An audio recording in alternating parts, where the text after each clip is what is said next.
राधे राधे, जय श्री कृष्ण। आप सभी का स्वागत है हमारे चैनल में। आज की वीडियो में हम आपको पितृपक्ष से जुड़ी एक बहुत ही महत्वपूर्ण जानकारी देंगे। श्राद्ध में अर्पित सामग्री पितरों को कैसे मिलती है, इसी बारे में आज की वीडियो में हम जानेंगे। श्राद्ध का अर्थ है श्रद्धा से जो कुछ दिया जाए। पितरों के लिए श्रद्धा पूर्वक किए गए पदार्थ दान का नाम ही श्राद्ध है। श्राद्ध कर्म पितृ ऋण चुकाने का सरल व सहज मार्ग है। पितृपक्ष में श्राद्ध करने से पितरगण वर्ष भर प्रसन्न रहते हैं। श्राद्ध कर्म से व्यक्ति केवल अपने सगे संबंधियों को ही नहीं बल्कि ब्रह्मा से लेकर तृण पर्यंत सभी प्राणियों व जगत को तृप्त करता है। पितरों की पूजा को साक्षात विष्णु पूजा ही माना गया है।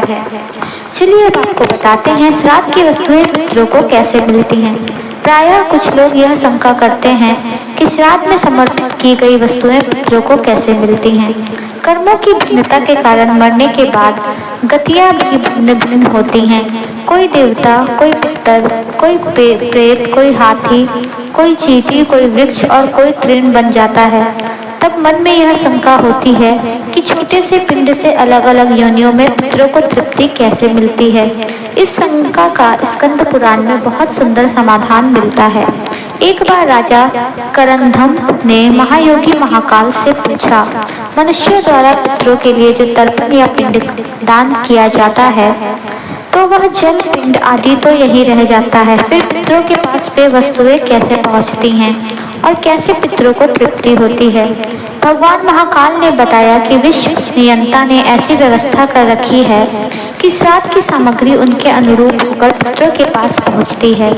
इस व्यवस्था के अधिपति हैं अग्निश्वात आदि। पितरों और देवताओं की योनि ऐसी है कि वे दूर से ही कही हुई बातें सुन लेते हैं, दूर की पूजा ग्रहण कर लेते हैं और दूर से कही गई स्तुतियों से ही प्रसन्न हो जाते हैं। वे भूत, भविष्य व वर्तमान सब जानते हैं और सभी जगह पहुंच सकते हैं। 5 तन्मात्राएं मन, बुद्धि, अहंकार और प्रकृति, इन 9 तत्वों से उनका शरीर बना होता है और इसके भीतर 10वें तत्व के रूप में साक्षात भगवान पुरुषोत्तम उसमें निवास करते हैं।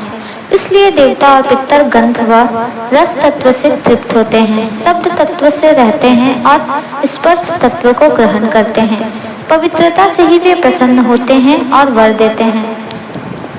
जैसे मनुष्यों का आहार अन्न है, पशुओं का आहार तृण है, वैसे ही पितरों का आहार अन्न का सार गंध और रस है। अतः वे अन्न व जल की सार तत्व ही ग्रहण करते हैं। शेष जो स्थूल वस्तु है वह यही रह जाती है। नाम व गोत्र के उच्चारण के साथ जो अन्न जल आदि पितरों को दिया जाता है, विश्वदेव एवं अग्निश्वात दिव्य पितर हव कव्य को पितरों तक पहुंचा देते हैं। यदि पितर देव योनि को प्राप्त हुए हैं तो यहाँ दिया गया अन्न उन्हें अमृत होकर प्राप्त होता है।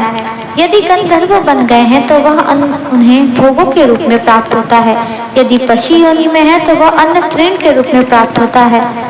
नाग योनि में वायु रूप से, यक्ष योनि में पान रूप से, राक्षस योनि में आमिष रूप में और दानव योनि में मांस रूप में, प्रेत योनि में रुधिर रूप में और मनुष्य बन जाने पर भोगने योग्य तृप्ति कारक पदार्थों के रूप में प्राप्त होता है। जिस प्रकार बछड़ा झुंड में अपनी मां को ढूंढ ही लेता है, उसी प्रकार नाम, गोत्र, हृदय की भक्ति एवं देश काल आदि के सहारे दिए गए पदार्थों को मंत्र पितरों के पास पहुंचा देते हैं। जीव चाहे सैकड़ों योनियों को भी पार क्यों ना कर गया हो, तृप्ति तो उसके पास पहुंच ही जाती है।